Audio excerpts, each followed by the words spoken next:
Men over 60, I need you to hear this with open ears and an open heart. Every single night across America, millions of men wake up 3, 4, sometimes even 6 times just to rush to the bathroom. They think it's just age, just part of being older.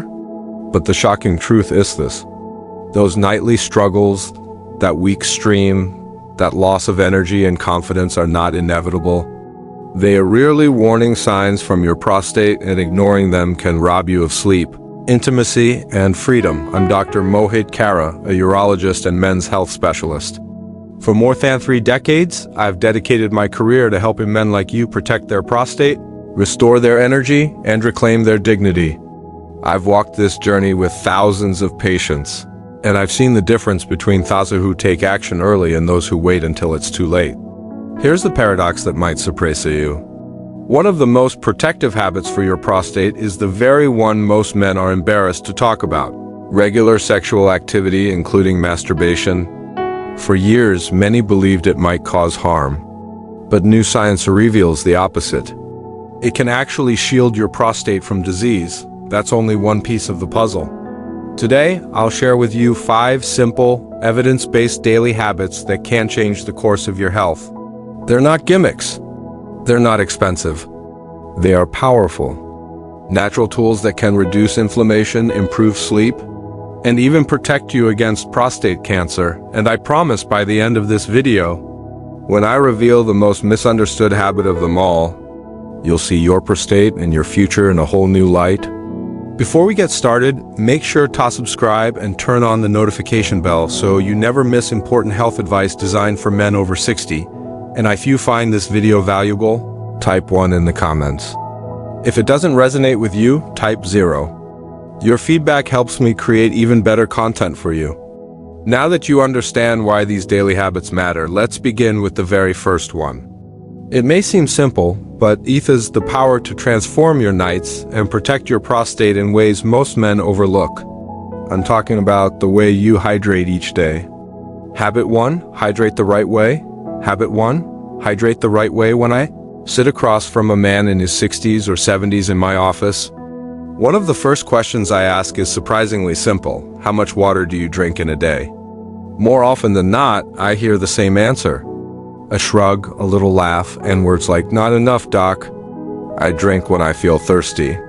And that response always concerns me because by the time you actually feel thirsty, your body is already running behind on hydration. This matters more than most men realize, especially when it comes to the prostate. You see, as we age, our sense of thirst naturally weakens. It's part of the aging process. What feels like just another quirk of getting older is actually a silent risk factor. When we don't drink enough water, our urine becomes concentrated, more acidic, and loaded with waste products.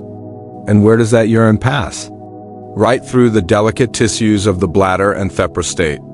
Over time, this concentrated urine acts like a constant irritant. It inflames tissue, aggravates prostate swelling, and worsens the very symptoms so many men over 60 struggle with: frequent urination, urgency, a weak stream, and the dreaded nighttime trips to the bathroom. I remember one patient, a proud grandfather in his late 60s who came to me exhausted. He was waking up 5 times a night to urinate. He told me, "Doc, I feel like I spend more time in the bathroom than I do in my bed." His problem wasn't just the enlarged prostate. It was his hydration habits. He would skip water during the day, then drink big glasses with dinner and even before bed. He thought he was doing the right thing, but it was backfiring. By shifting his water intake earlier in the day and tapering off in the evening, he cut those nighttime trips almost in half within just 2 weeks. This is not just anecdote. It's backed by real science. A major study published in the Journal of Urology followed over 2,000 men aged 60 and older. The results were striking. Those who distributed their water intake earlier in the day while reducing fluids at night saw a 41% reduction in nighttime urinary urgency and frequency. That means men just like you were finally able to sleep through the night. Think about how transformative that is. Imagine waking up refreshed, not drained from running back and forth to the bathroom. Sleep is healing, and proper hydration is one of simplest ways to reclaim it. Here's the practical truth. Hydration isn't just about drinking water. It's about drinking water the right way. The goal is to keep your urine pale yellow, not dark and concentrated. For most men, that means 6 to 8 cups of water a day, adjusted based on your activity level and kidney health. The secret lies in timing. Start drinking in the morning. Keep sipping through the late morning and early afternoon. Then gradually reduce your intake after 5 or 6 p.m. so your bladder can rest at night. Think of it as training your body to stay balanced. By following this pattern, you protect your prostate, spare your bladder, and give yourself the gift of uninterrupted sleep. Some men ask me, but doc, what about coffee, tea, or beer? That's fluid, right? And here's where I get firm. Yes, those drinks are liquid, but they do not count as proper hydration. Coffee and alcohol, in fact, are diuretics. They force your body to lose water rather than retain it, which only worsens dehydration and irritates the bladder. They're fine in moderation, but they are not substitutes for clean, pure water. And as much as sports drinks and sodas may tempt you, the added sugars and chemicals are the opposite of what your prostate needs. Water remains the gold standard. What I want you to see is that hydration is not a chore. It is one of the most powerful medicines you can give yourself, and it costs almost nothing. With every sip, you're flushing out toxins, reducing irritation, and creating an environment where your prostate can stay calm rather than inflamed. It's not just about preventing problems. It's about reclaiming control of your body. When you sleep soundly, when you make it through the day without rushing to the bathroom every hour, you feel more like yourself again. That sense of freedom, of dignity, is priceless. I'll be honest with you. Many men who sit in my office want a quick fix, a pill, a surgery, something to make the problem go away overnight. And yes, there are times when medicine or procedures are necessary, but I've seen too many men overlook the foundation bits that can truly transform their health. Proper hydration is one of those foundations.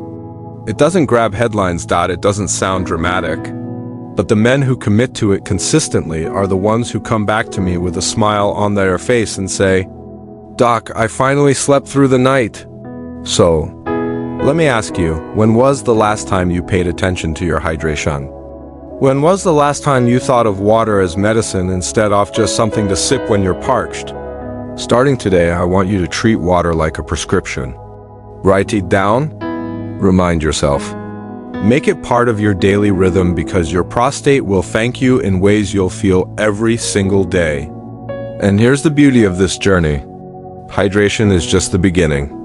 If something as simple as drinking water the right way can ease discomfort and restore sleep, imagine what happens when we add movement into the equation.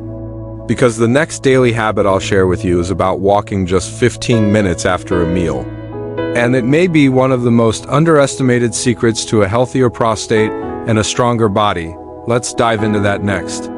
Habit 2, walk after meals. Habit 2, walk after meals. When I think back over my years of practice, there is one conversation I've had with countless men that always brings a knowing smile to my face.